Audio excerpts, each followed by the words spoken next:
Caso não tenha assistido às partes anteriores desta obra, basta clicar no card acima. O prota olha para ele, fechando os olhos, e afirma: eu não posso quebrar meu acordo com a seita do demônio amaldiçoado. Caso contrário, o clã Luo vai acabar sofrendo. E acrescenta: mas não se preocupe, antes de eu ir, tudo estará devidamente no lugar. E também, sorrindo, ele brinca: ser o líder de um clã não é tão diferente de ser o líder de uma nação. É tudo uma questão de ser falso e ir testando as águas.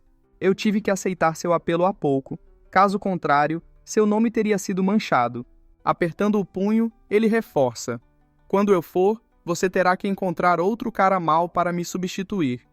Encarando o Yunhai, ele indaga: algumas coisas você não pode fazer você mesmo, mesmo que queira. Entendeu?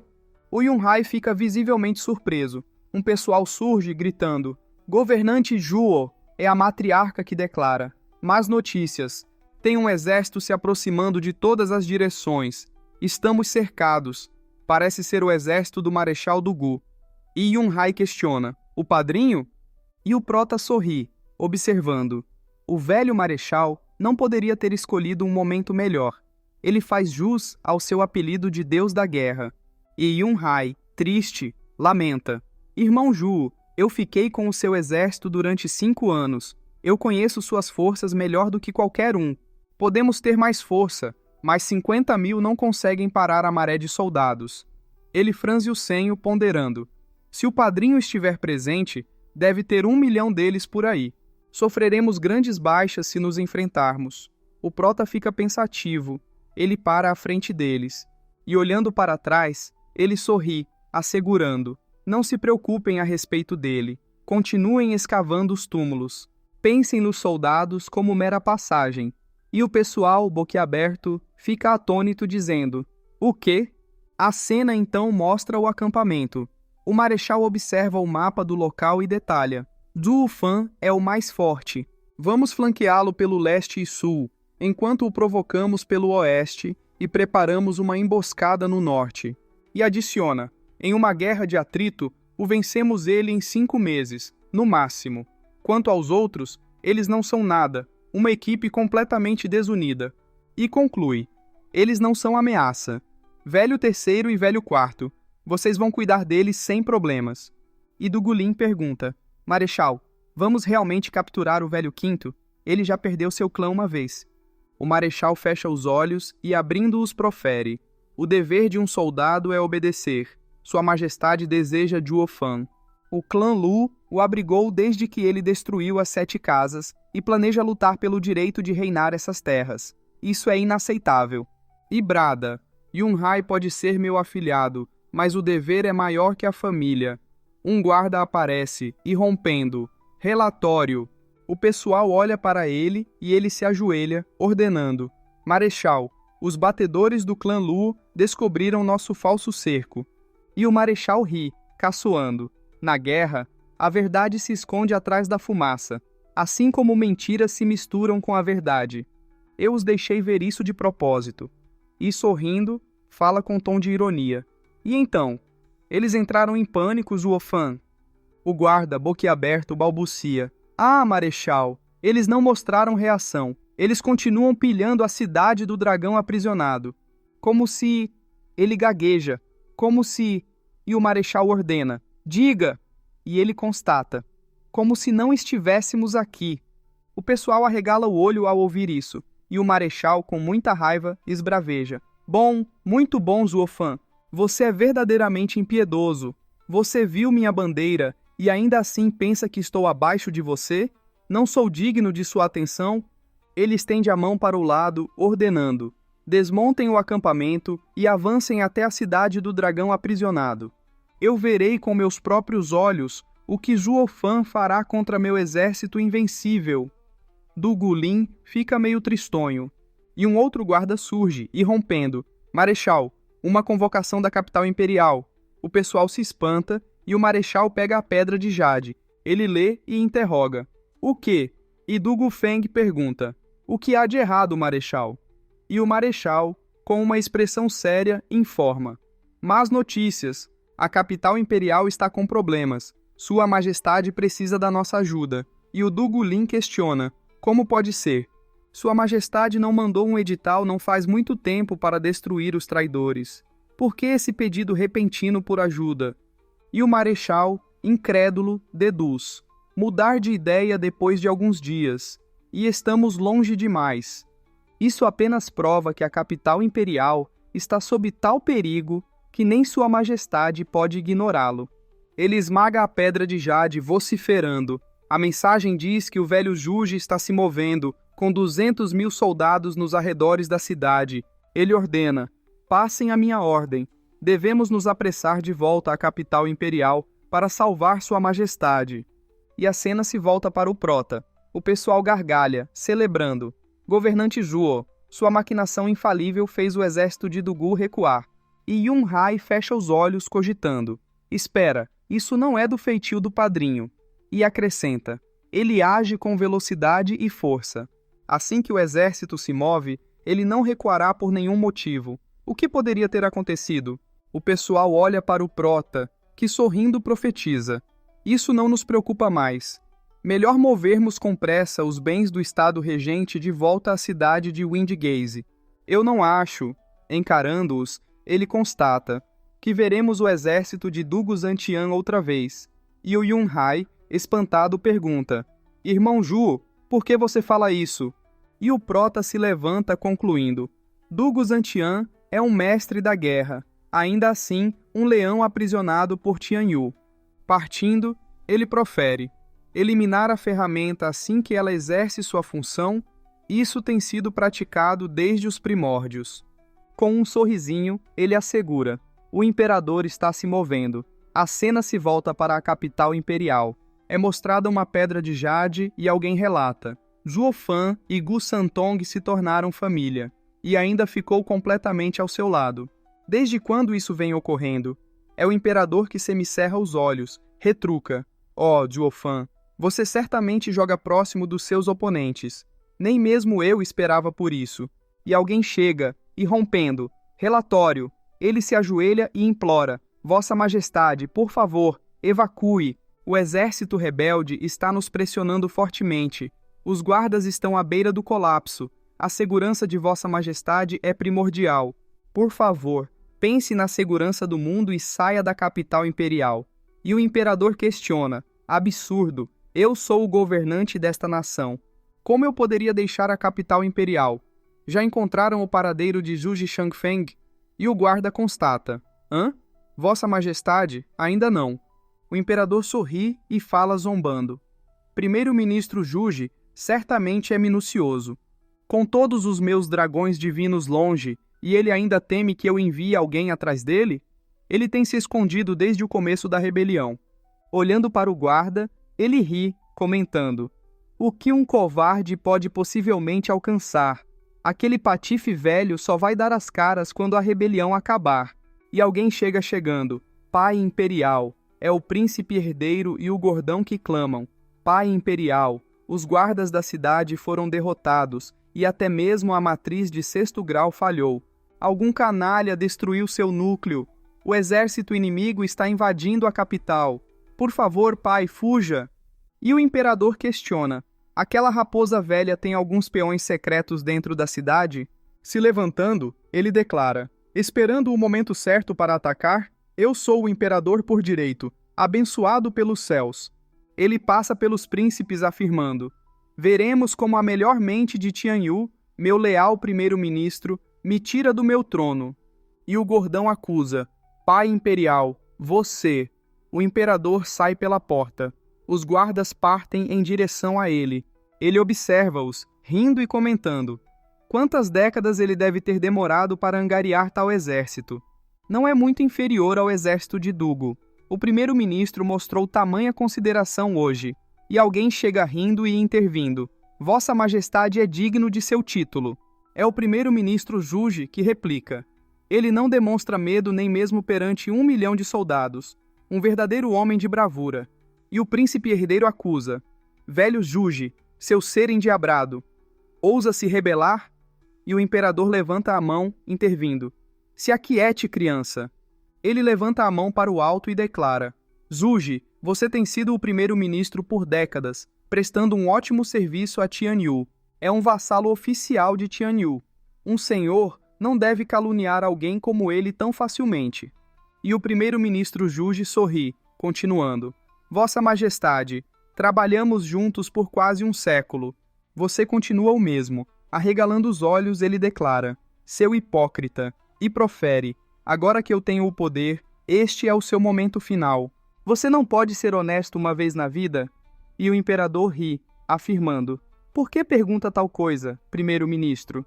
Eu sempre estive satisfeito com sua conduta ao passar dos anos em lidar com os assuntos da corte. Posso falar com completa confiança que, se não fosse pelo primeiro-ministro, não existiria o glorioso império de Tianyu hoje. E o primeiro-ministro ri. Ele estende a mão para o alto, declarando: Ó, grande e sábio governante!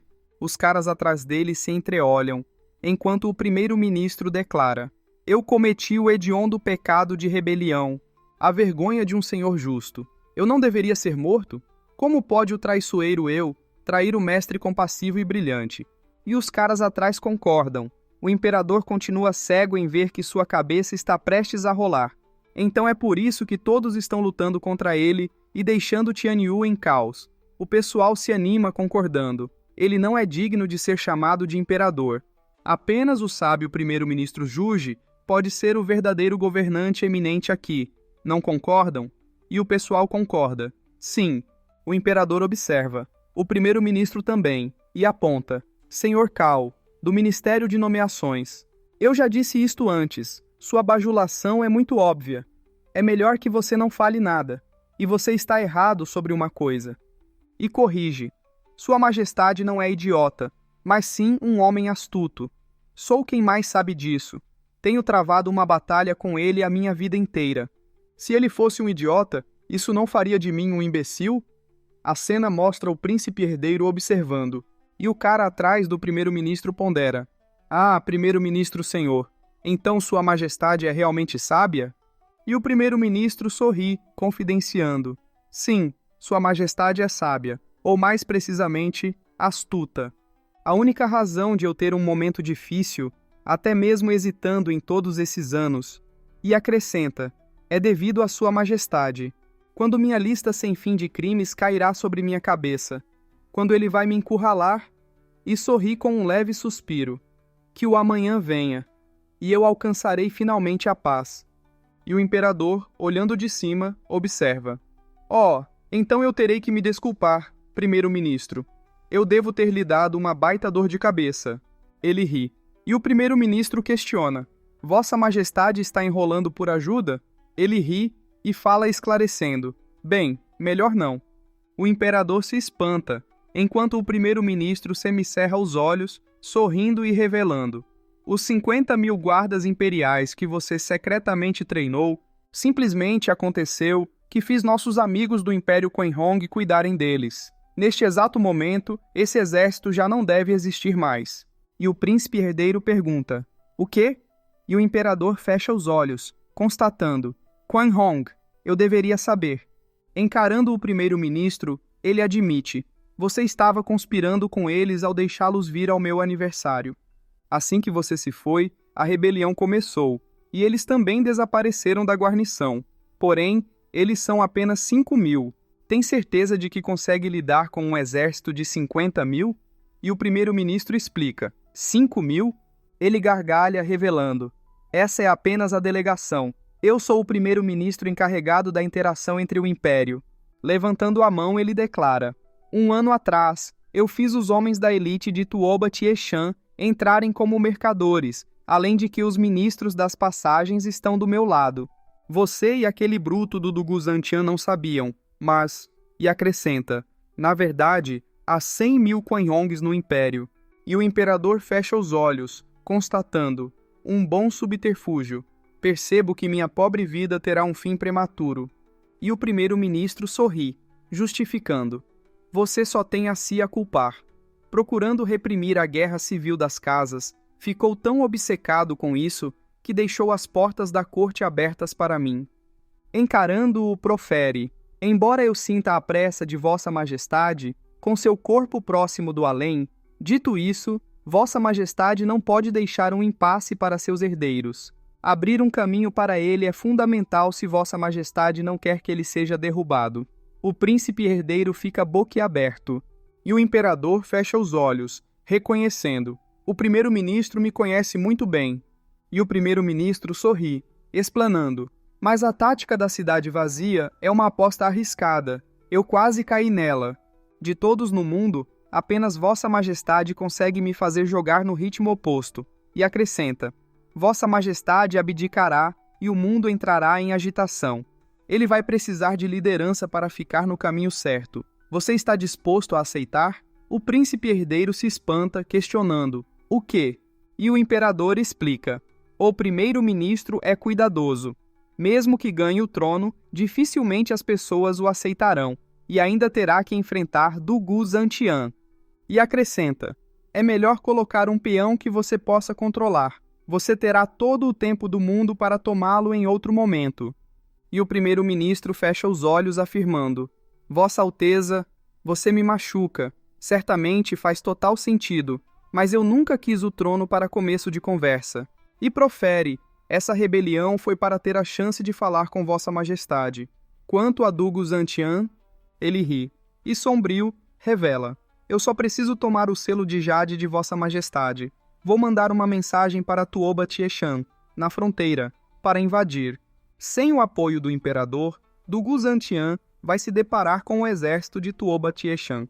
Por quanto tempo você acha que Dugu Zantian vai se segurar quando ele se encontrar com o seu antigo rival?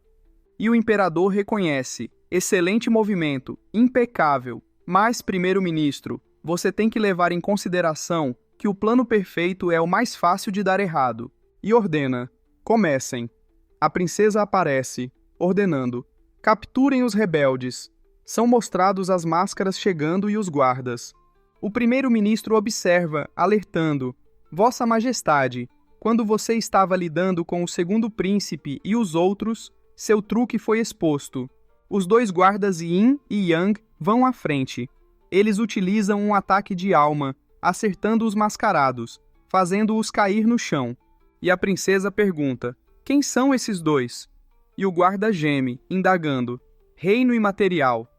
E o primeiro-ministro ri, esclarecendo: você está enganado. Eles ainda não alcançaram o reino imaterial. Caso contrário, eu não teria esperado até hoje para agir. E acrescenta: eles estão no limite, na melhor das hipóteses. Mas o ataque combinado deles alcança o nível do reino imaterial. Arregalando os olhos, ele aconselha: Vossa Majestade, se essa for a extensão das suas habilidades, eu teria que aconselhá-lo a desistir. E o imperador ri, clarificando: primeiro-ministro, não ria tão cedo. Minha ordem não foi para eles. Uma mão aparece no ombro do primeiro-ministro, e outra aparece também, enquanto o imperador fala: mas sim para eles. Os guardas Yin e Yang seguram o primeiro-ministro, que questiona: vocês? Ele olha para o lado, indagando: por quê? E o guarda justifica: nos perdoe, primeiro-ministro. Agradecemos pelo seu cuidado durante todos esses anos. E o outro acrescenta: mas somos os dragões divinos de Vossa Majestade. Estamos apenas seguindo ordens. O pessoal se espanta, os dois príncipes também, e a princesa pergunta: existem mesmo os 5 dragões divinos?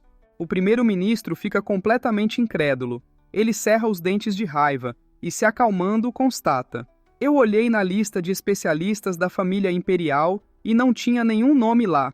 Vocês dois não são os anciões Yin e Yang? E o imperador confirma: isso mesmo, eles o seguiram sob minhas ordens. O verdadeiro nome deles é Sábios do Céu e da Terra. O primeiro-ministro fica completamente incrédulo e repete: Sábio do Céu e da Terra, e continua: 2 dos 3 dragões divinos mais fortes de 300 anos atrás. Ele olha para eles indagando: vocês não morreram? E ri acrescentando: então é assim. Agora eu entendo. Ele olha para o imperador e fala: com a sabedoria sem fim de Vossa Majestade, era de se esperar que já tivesse lidado comigo. Acredito que Vossa Majestade já tenha cercado meus 200.000 homens e tenha a cavalaria de 100.000 Quan Hong a caminho, mas eles já devem ter caído na sua armadilha. Mas para isso, Vossa Majestade precisa de um exército, e pelo que eu sei, apenas Du Guzantian conseguiria tal feito. Olhando para o imperador, ele declara: mas ele está fora, lidando com o Estado Regente e Juofan. Vossa Majestade, por acaso tem alguma outra força poderosa que eu desconheço? O príncipe herdeiro olha para o imperador, que levanta a mão, afirmando: Primeiro-ministro, nos encontramos várias vezes por anos, e com sua ambição, não há nada que Vossa Excelência não pudesse descobrir. Não é tão fácil esconder tal movimento de seus olhos aguçados. E o primeiro-ministro concorda. Também estou de total acordo. Encarando o imperador, ele afirma: eu estou ainda mais surpreso ao ver como Vossa Majestade conseguiu uma força tão grande. O que deixei passar? O príncipe herdeiro cogita: o pai imperial está escondendo algo. Da última rebelião até esta, ele está ficando cada vez mais perigoso. Mas ainda assim, esse exército nunca tinha sido visto antes. E o terceiro príncipe reflete: é assim que um imperador trabalha? Ele olha para a frente e o imperador profere: você quer saber tanto assim? Mas neste caso, eu acredito que ignorância é uma bênção. E o primeiro-ministro alega: o que poderia perturbar um homem morto? Apenas desejo partir com uma consciência limpa. E o imperador assevera: você é mesmo o meu grandioso primeiro-ministro que ajudou durante todas essas décadas, um pilar da nação. Eu admiro sua calma. Apontando, ele ordena: apareçam, detenham-nos. Um tremor surge. O primeiro-ministro fica espantado. Ele olha para o lado e vê os Quanrong. Os caras do Quanrong vêm à frente, junto com o jovem mestre, e um dos caras do primeiro-ministro cai de bunda no chão, gritando: o jovem mestre Tuoba? E o primeiro-ministro murmura: ministro das passagens, não adianta, eles nos venderam há muito tempo. E sorri, ponderando: estamos cercados pelos seus 100.000 e os 50.000 guardas de Vossa Majestade. E o imperador corrige: são 300.000 para ser exato. E descendo as escadas proclama: primeiro-ministro Juge, Vossa Excelência tem uma cavalaria de 100.000 Quanrong escondida.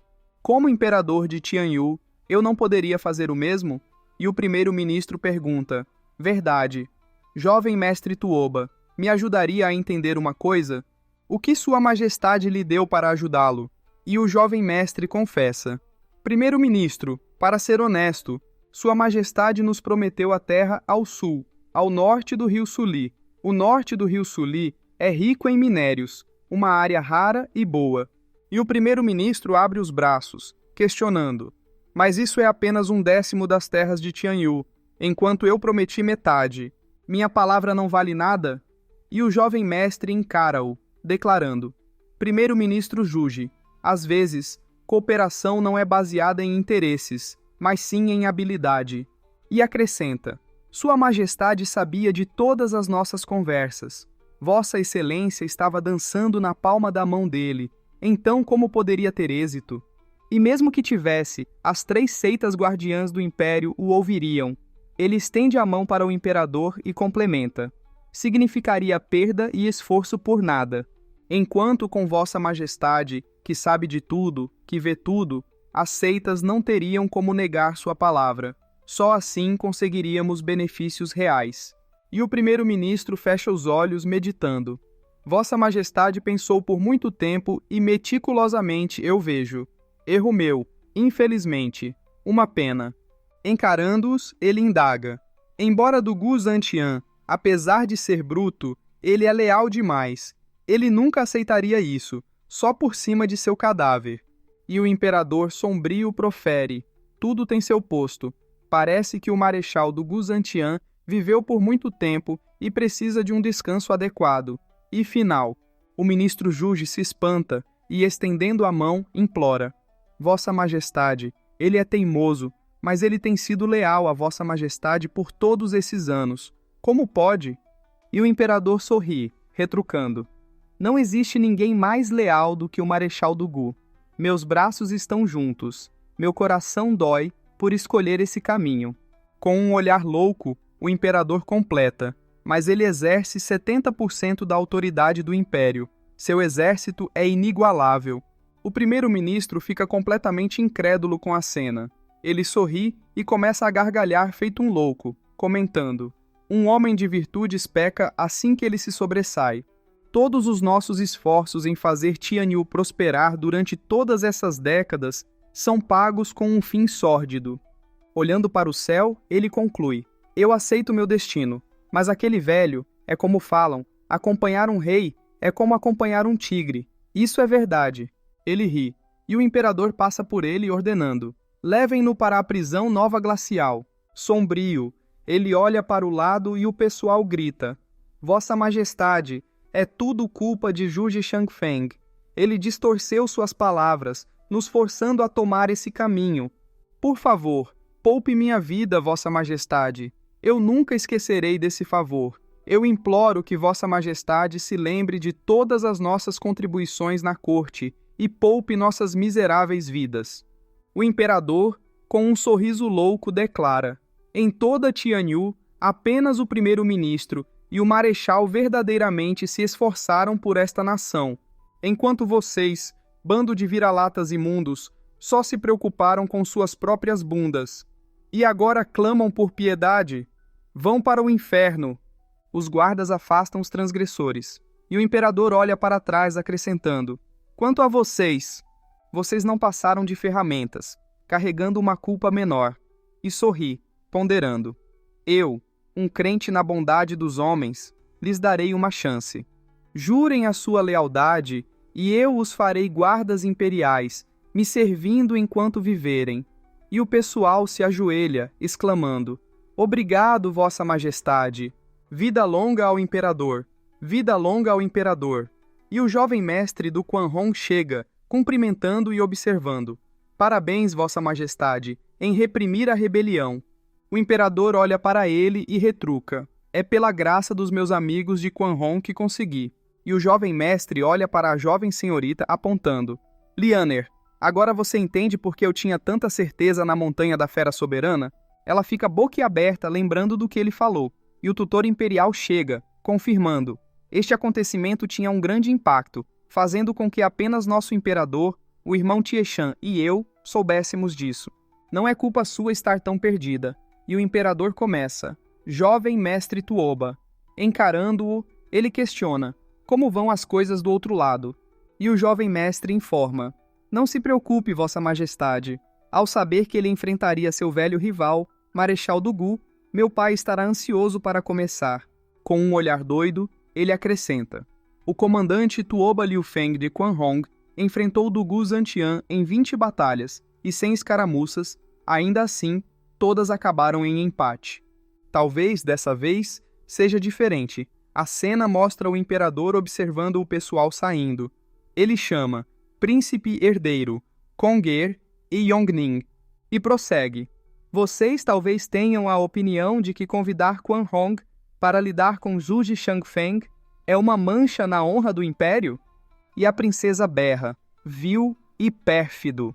Ela corre, e o terceiro príncipe estende a mão chamando Yongning, e o imperador toca a testa. Ele pondera: vocês dois são os futuros líderes de Tianyu. O que acham? O príncipe herdeiro cumprimenta, opinando: pai imperial, o plano é sublime ao ponto de que me iludiu. E continua: pai imperial, com as 7 casas, envenenando a nação desde o início, quanto mais cedo eles se forem, melhor.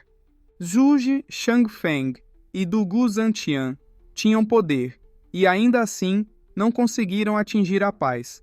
Se, devido aos argumentos vazados, disserem que Vossa Majestade usou nossas terras para fazer isso, e o imperador interrompe: então, a dinastia Yuan vai usar o povo de Tianyu contra nós.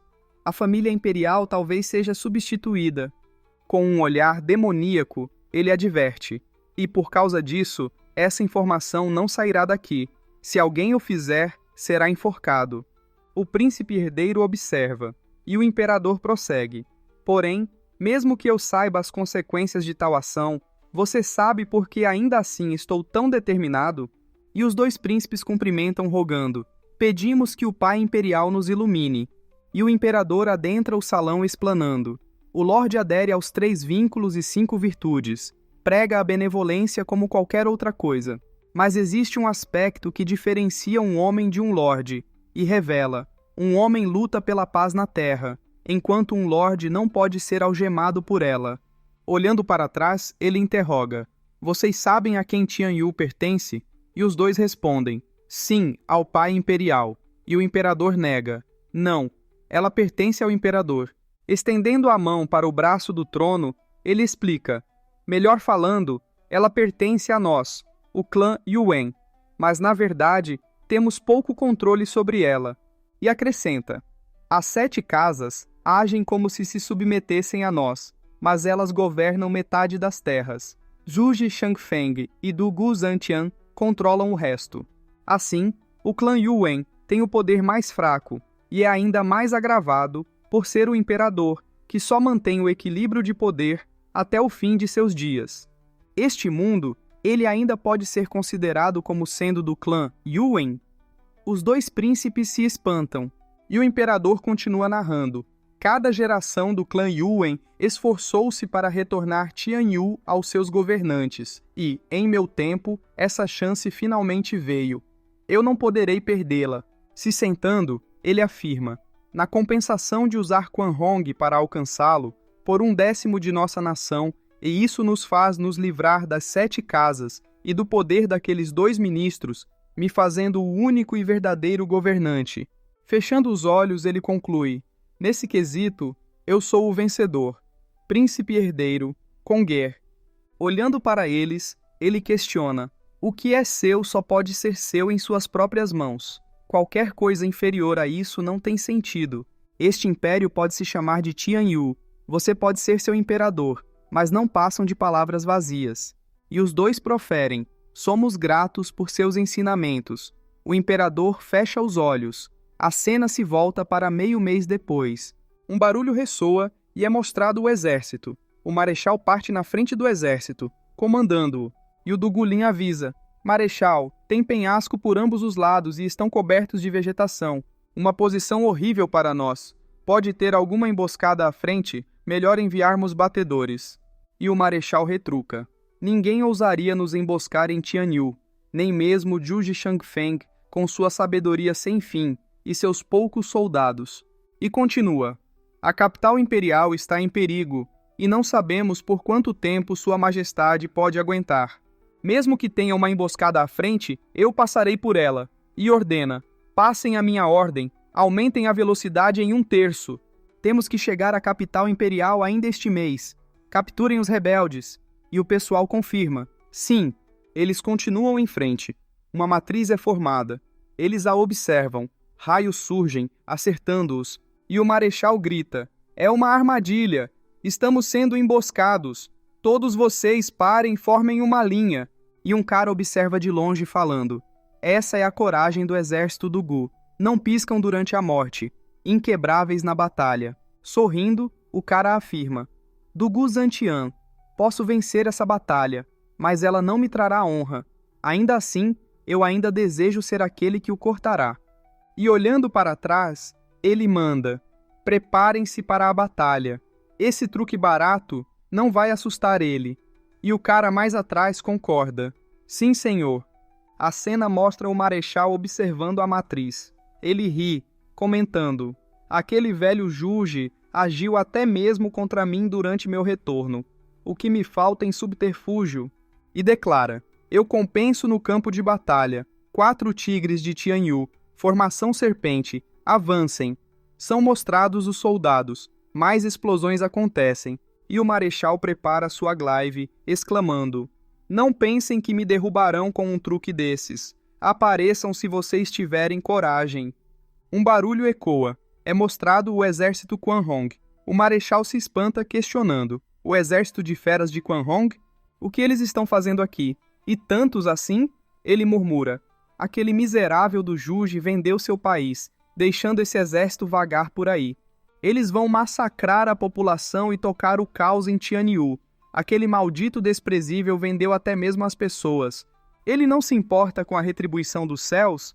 E o Dugu Feng alerta: Marechal, tem algo de errado. Nem mesmo o primeiro-ministro seria descarado o suficiente para deixar Quan Hong entrar em Tianyu de uma maneira tão aberta e, Não detectada.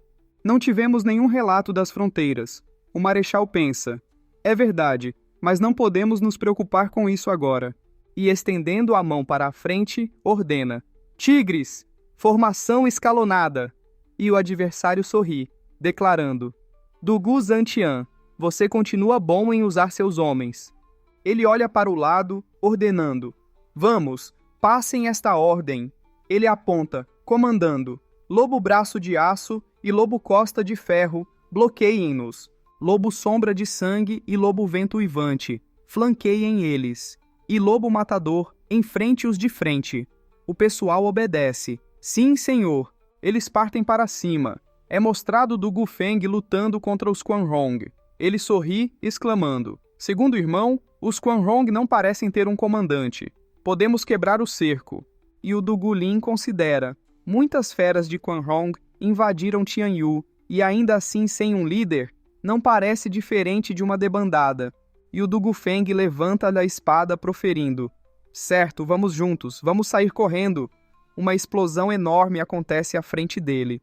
Os dois ficam espantados, e o Dugu Lin identifica um dos 4 guerreiros lobo, o Lobo Costa de Ferro, e o cara, sentado na sua montaria, provoca. Vocês não passarão por mim. E o Dugu Huo vai à frente, encarando. Costa de Ferro? O Dugu Feng se espanta. O Dugu Huo acerta um soco no antebraço do Costa de Ferro, que constata. Dugu Huo, você continua firme depois de todos esses anos. Ele ri e completa. Eu tinha razão em vir até aqui. E o Dugu Huo berra. Meu treinamento nunca vai terminar até eu arrancar essa sua pele. O Dugu Feng aparece rapidamente pelas costas do Costa de Ferro, gritando. Desculpe por estragar sua diversão, mas isso é guerra, não seu parque de diversões. Lançando o ataque, ele vocifera. Eu não acho que vocês se importariam que eu ajudasse o velho terceiro. E o Costa de Ferro sorri, observando. Rápido como o vento. O viajante dos ventos Dugu Feng. Achou mesmo que era o único esperando o momento certo? O Dugu Feng se espanta. Ele se defende rapidamente. Voando para trás, ele para o recuo e olha para a frente, reconhecendo. É você? O Lobo Braço de Aço? É mostrado o Lobo Braço de Aço. Eles se encaram. E o Dugu Lin pensa. 3 dos 8 guerreiros lobos estão na capital imperial. E ainda assim 2 apareceram aqui? Ele olha para o lado, ponderando. Ali está ele, a faca afiada, o Lobo Sombra de Sangue. Um raro mestre das bestas. Ele consegue estimular o instinto bestial por meio de uma técnica secreta de sangue, deixando-os raivosos e 10 vezes mais fortes. Ele então se espanta, olha para o lado e conclui. É o Lobo Vento Uivante, outro mestre das bestas. Ele usa um método secreto para acelerar o exército de bestas espirituais, deixando-as tão rápidas quanto o vento. E o Lobo Uivante, confiante, ordena. Garotos, vão! Os tigres partem para cima. O Dugu Shan utiliza uma técnica de defesa. Montanha inabalável. E o Lobo Uivante reclama. Dugu Shan, você me bloqueou novamente? E o Dugu Shan sorri, respondendo. Verdade, sempre sou eu quem acaba com sua festa. Ele ri e diz. Segundo irmão, isto é tudo o que posso fazer. Eu vou deixar o Lobo Sombra de Sangue com você. E o Dugu Lin estende 2 dedos à frente do rosto, declarando, eu vou cuidar dele, e determina, formação de labirinto. O Lobo Sombra de Sangue fica espantado, observando tudo sumir à frente dele, e ele reflete, silencioso como uma floresta. A cena mostra o líder dos Quan Hong escondido. Ele observa a batalha, mencionando, o exército de Dugu é digno do seu título. Eles ainda não lutaram por 10 anos, mas ainda continuam fortes. É difícil lidar com eles, mas... Vocês só resistiram ao meu exército de bestas devido aos arranjos, e como estavam com pressa, não tiveram tempo de preparar nenhum. Ele ri. A cena mostra o Dugu Huo acabando com vários adversários. Ele aperta o punho, sorridente, comentando, seus Quan Hong, agora vocês sabem do que eu sou capaz? Um ataque surge rapidamente, acertando-o. E o Dugu Lin estende a mão, ordenando, escudos na frente, formação muralha de ferro. O Dugu Feng observa boquiaberto. Ele se espanta e pergunta, lobo do abate? Lobo dos 8 lobos guerreiros? É mostrado ele, e os outros pensam, eu não esperava o lobo do abate. E o Dugulim, com uma expressão séria, conclui, o exército do lobo do abate é uma equipe composta por soldados com armadura branca, sem bestas espirituais. Ele mantém um recorde invicto no exército Quan Hong. Agora que eles estão aqui, a chance da vitória ficou ainda menor. A cena mostra o marechal acima, no céu. Ele pousa em meio à batalha, dizendo, passem minhas ordens, reagrupem-se na formação Alma de Dragão. Os 4 tigres respondem, sim, senhor. E o marechal afirma, e vocês, acham mesmo que não somos nada sem arranjos? Ele fica sério e declara, o exército de Dugu nunca cairá. Venham, eu pessoalmente lhes mostrarei a verdadeira habilidade do meu exército. E o lobo do abate concorda. Já que esse é o desejo do velho marechal, então vamos. Eles partem para cima gritando, em frente! E o marechal ordena, reunião de almas. O poder de todos começa a fluir, indo em paraglaive do marechal, que profere, formação Alma de Dragão, afunilando o mundo. Ele lança o ataque de dragão para cima dos caras. Eles são acertados e jogados longe. Após isso, o marechal observa-os, comentando, agora vocês conhecem a formação do exército de Dugu. O lobo do abate fica trêmulo, admitindo, digno de ser o deus da guerra, é realmente difícil lidar com você. E o marechal observa, com 5 lobos guerreiros de Quan Hong aqui, incluindo o lobo do abate, significa que Tuoba Tieshan não está muito longe. Não já é hora de aparecer? Passos ecoam. É mostrado o Tieshan rindo e afirmando, a única razão de eu estar em Tianyu é para acertar as contas com o velho marechal. Ele aparece saudando. Como eu não poderia vir vê-lo? O marechal gargalha, bradando, Tuoba Tieshan, o que o comandante-chefe do Quan Hong está fazendo tão no interior de Tianyu? E vocifera, o que Zhu de Shangfeng lhe prometeu para trazer tantos de seus bons homens para me enfrentar? Deve ter custado uma fortuna, um desperdício de suprimentos. E o Tieshan sorri, retorquindo, você não vai conseguir me irritar, Dugu Zantian. Estou aqui sob as ordens do meu imperador, não para acertar nossas contas. Confiante, ele profere. Apesar de eu estar impaciente para vir, eu tenho que falar. Por sermos rivais por décadas, eu quero tomar essa sua cabeça eu mesmo. E o marechal rebate. Que palavras grandes. Lutamos durante décadas e sempre acabamos em empate. E ainda assim, você deseja me derrotar hoje? E o Tieshan questiona. Por que acha que não consigo? Encarando-o, ele assevera. Se eu não estiver enganado, seu movimento de agora a pouco, ao devorar a energia de todo o exército, exerceu um grande poder que repeliu meus 8 lobos guerreiros. Porém, para liberar tal movimento, seu exército ficou esgotado. Dentro de 2 ou 3 rodadas, todo o seu exército irá colapsar. Com um olhar demoníaco, ele declara, Dugu Zantian, a razão de você ter usado aquele movimento provou que você está em uma situação desesperada. Caso contrário, não teria feito tal coisa.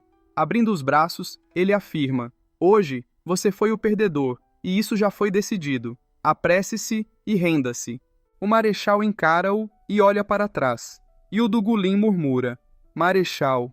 O marechal fecha os olhos e confidencia. Lembram do desfiladeiro do ganso solitário que passamos há 16 quilômetros atrás?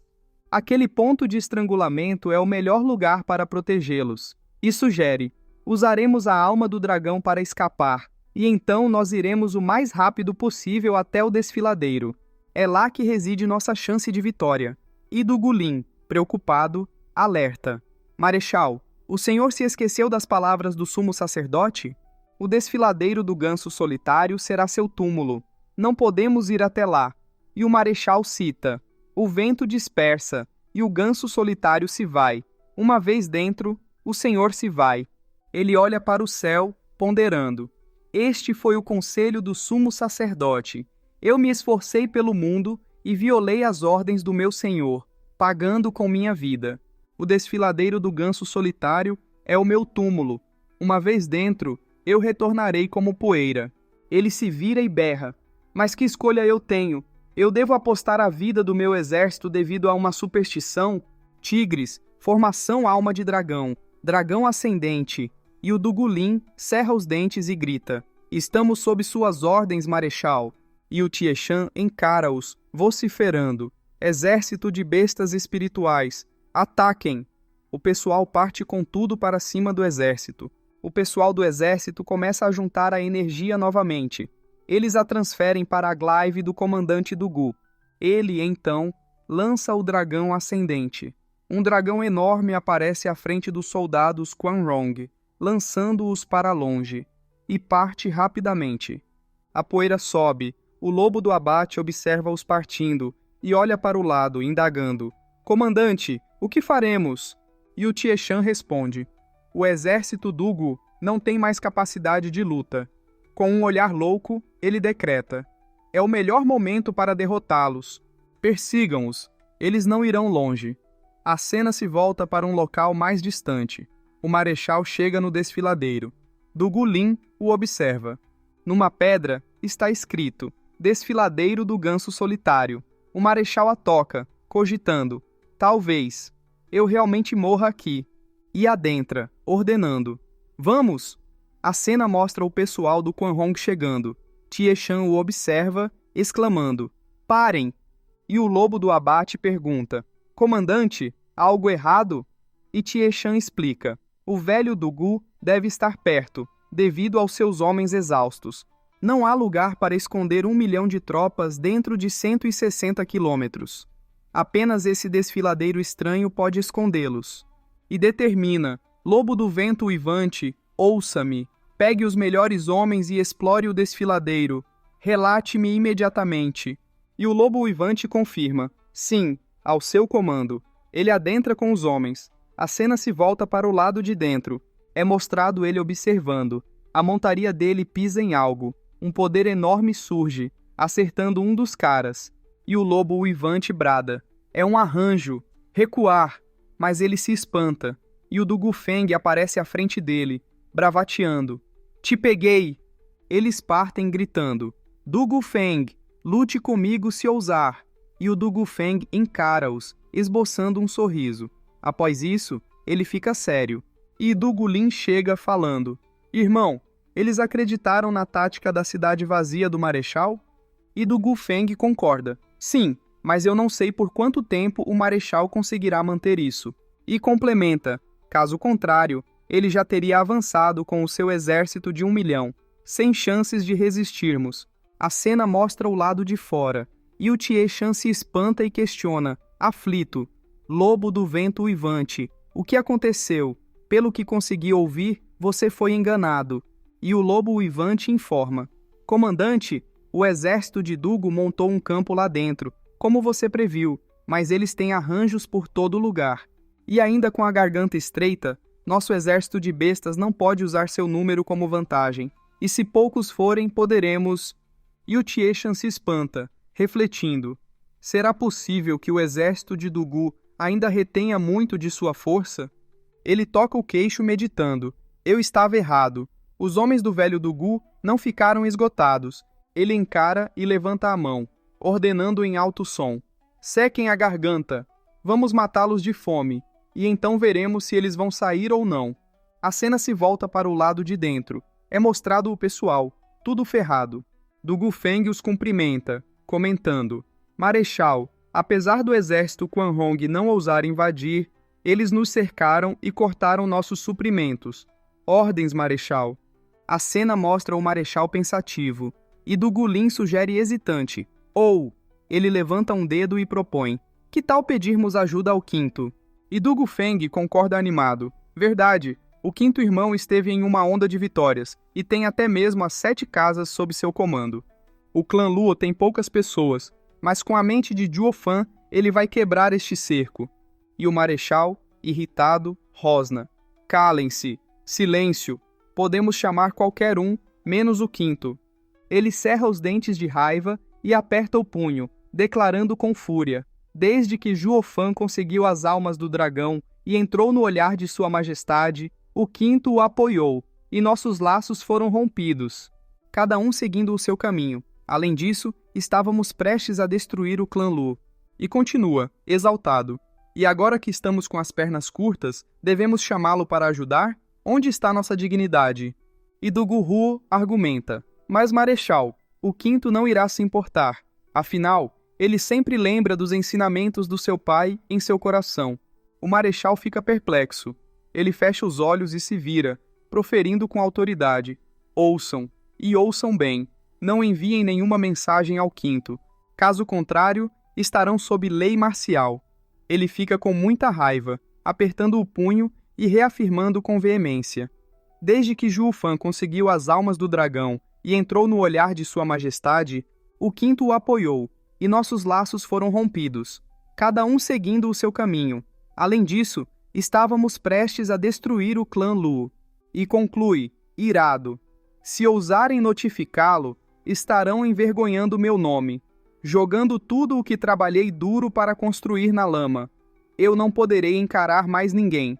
Os 4 o observam e partem. O Marechal fica triste, e a cena se volta para o lado de fora. Alguém questiona preocupado: irmão, segundo irmão, como sairemos vivos daqui sem a ajuda do quinto? E o Dugu aperta o punho, afirmando resoluto: eu vou enviar a mensagem. E o Dugu Feng replica: não ouviu o que o padrinho disse? A integridade dele está em jogo. O quinto pode vir. Ele pode até nos salvar. Mas e o padrinho? E o Dugu Lin pondera: irmão, terceiro irmão, quarto irmão, não acham tudo isso estranho? E o Dugu Feng indaga: estranho? E o Dugu Lin, cabisbaixo, observa: Sua Majestade nos mandou atrás do estado regente e do clã Luo, e nossa viagem até lá foi tranquila, mas chegou sua ordem de retornar na véspera da batalha. E o Dugu Feng explica o óbvio: não é óbvio que se a capital imperial estivesse sob cerco, Sua Majestade pediria por sua ajuda? E o Dugu Lin fecha os olhos, acrescentando pensativo: esse não é o problema. Todos nós conhecemos Sua Majestade. E abrindo os olhos, continua: ele é a mente por trás da guerra entre o Estado regente e o clã Luo para colher os benefícios. Seria tão fácil assim surpreendê-lo e cercar a capital imperial? E prosseguindo com sua linha de raciocínio, declara: ele seria surpreendido assim? Por questão de argumento, digamos que não, mas qualquer um saberia que uma ajuda mais próxima e mais rápida. Por que então aquele comando, fazendo ambos os lados incapazes de realizar algo? Sem mencionar também. Os 3 se espantam, ficando sérios. E o Dugu Lin conclui: a emboscada e a nossa situação atual mostram sinais de terem sido planejadas. Se não fosse pela ordem de Sua Majestade, não teríamos nos apressado e caído nessa armadilha. E o Dugu Feng pergunta retoricamente, indignado: isso não significa que aquela ordem é falsa? Zhuge Shangfeng nos levou direto para uma armadilha. Isso significa que a capital imperial caiu e o selo de Sua Majestade está na mão de Zhuge Shangfeng? Foi assim que ele foi capaz de falsificar uma ordem imperial? E o Dugu Lin fecha os olhos, supondo cautelosamente: eu não tenho certeza disso, mas alguém tem. E eles perguntam em uníssono: quem? E Dugu Lin revela: o governante do clã Luo, Juofan. E elabora: se esqueceram. Juofan nos descobriu, mas ainda continuou cuidando de seus assuntos, sem se importar. Pensamos que fosse devido à sua natureza pretensiosa, mas na verdade, isso só mostra que ele já sabia de tudo.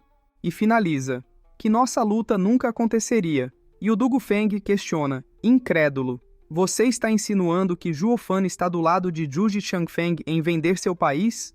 Chamar o quinto não seria sem sentido, então? E o Dugu Lin considera: talvez... não. Encarando-os, ele explica: quando o quinto estava conosco, ele elogiou, apenas uma vez, o desejo de seu comandante em colocar o clã Luo no topo da cadeia alimentar. Ele é servo, mas nunca humilhou seu mestre. Ele o respeita. Então eu acredito que o clã Luo não tem envolvimento com a emboscada. Mesmo que eles estivessem por dentro disso, com o quinto por perto, encontraríamos uma saída, e então poderíamos pedir uma explicação a Juofan. E o Dugu fica pensativo e indaga: mas e o padrinho? E o Dugu Lin fecha os olhos, afirmando com convicção: a integridade do padrinho é importante, mas eu, o tigre emboscador, Dugu Lin, Tenho medo da morte, e irei chamar o quinto por ajuda. Eu vou tomar toda a responsabilidade. Dugufeng dá um soquinho no peito dele. Ele se espanta, e o Dugufeng declara emocionado: Como você poderia fazer isso sozinho? Eu também tenho medo. E os outros dois estendem o punho gritando em apoio. Nós 4 irmãos vivemos e morremos juntos na busca pela nossa ambição. Juntando os punhos à frente, eles exclamam com determinação: Já que você quer viver, também queremos. Eles mandam a Jade. O marechal observa e comenta com pesar: Ah, crianças tolas, vocês têm um longo caminho pela frente. E decide: é melhor que eu assuma o papel de vilão. A cena mostra a montanha. É mostrado o ancião Li na cama. E o ancião Yan constata: o ancião Li é realmente cabeça dura. Observando o corpo, ele prossegue: ele apostou seus meridianos para mostrar o seu lado duro. Mas valeu a pena morrer por isso? O prota o observa e argumenta: Você não entende a mente de um fanático por artes marciais. Sorrindo, acrescenta: Você não estaria vomitando sangue no encontro das 100 pílulas para me derrotar, devido à nossa aposta? Você não é menos teimoso do que ele. E o ancião Yan se espanta e gargalha, exclamando com bom humor: O ancião Li é um fanático por artes marciais, e eu sou um fanático por pílulas. Ambos dispostos a apostar tudo pelo nosso interesse próprio. Estamos no mesmo caminho.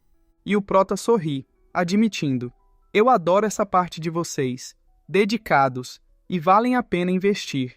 E o ancião Yan, com uma expressão séria, expressa sua preocupação.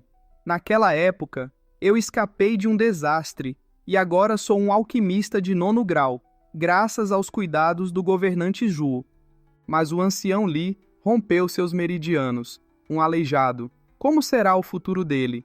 Ele fecha os olhos e teme. Ele talvez até cometa suicídio quando ouvir que não poderá mais treinar. O único jeito dele se recuperar é com a raiz Bodhi, mas ela foi refinada. O que faremos? E o prota esclarece: a raiz Bodhi é a essência do céu e da terra, oferecendo uma vitalidade sem fim. E complementa: mas nem mesmo ela pode emendar meridianos. A raiz Bodhi apenas melhoraria a condição do ancião Li. Deixando ele com meridianos aleijados, ele está preso no pico do reino divino para sempre. Vai ser algo esmagador para esse fanático. E o ancião Yan lamenta: seria bom se ele pelo menos pudesse se recuperar. E o prota ri, corrigindo: Você está errado, ancião Yan. Com um olhar demoníaco, ele assegura: Se depender apenas em recuperar sua antiga força, eu o transformarei num fantoche de guerra, com ossos tão fortes quanto o aço, e com poderes sinistros. Já que eu vou ajudá-lo, eu não vou parar em apenas salvá-lo, mas levá-lo-ei para novos patamares. Caso contrário, seria ruim para ele e para mim. E o ancião Yan pergunta esperançoso: Governante Zhuo, tem um jeito? E o prota confirma: Claro. Caso contrário, eu teria interferido em sua luta. Como eu tinha uma maneira de salvá-lo, eu o deixei ir com tudo. Ele retira um frasco e, mostrando-o, explica: Aqui está o ingrediente de 12º grau, néctar de uma flor celestial de 100 folhas e um ingrediente de 10º grau, orvalho celestial. Um ingrediente para fazer uma pílula de 10º grau, pílula do céu alcançado. Ela emenda ossos e veias. Com um olhar louco, ele detalha: até mesmo os meridianos vão ficar totalmente renovados, e fortalecerá tudo durante o processo. A melhor pílula para qualquer cultivador. E o ancião Yan, completamente boquiaberto, indaga incrédulo: O quê? 10º grau? E o prota desafia: Ancião Yan, está disposto a aceitar o desafio? De fazer uma pílula de 10º grau? O ancião Yan fica perplexo, questionando com cautela: Governante Zhuo, você está me deixando fazê-la? E se eu falhar, seria uma perda enorme. E o prota reafirma com confiança: Não se preocupe. Ele mostra reservas, garantindo: Eu ainda tenho mais. O ancião Yan fica com um olhar ganancioso, exclamando extasiado: Governante Zhuo, você é o... Meu Deus! Caso queiram ver os vídeos com antecedência, é só se tornar membro do nosso canal. Assim, você terá acesso a vídeos antes de todos. Inscreva-se no canal, clique no sininho para receber notificações, dê um like se você gostou, deixe um comentário e compartilhe para ajudar nosso canal a crescer. Tamo junto!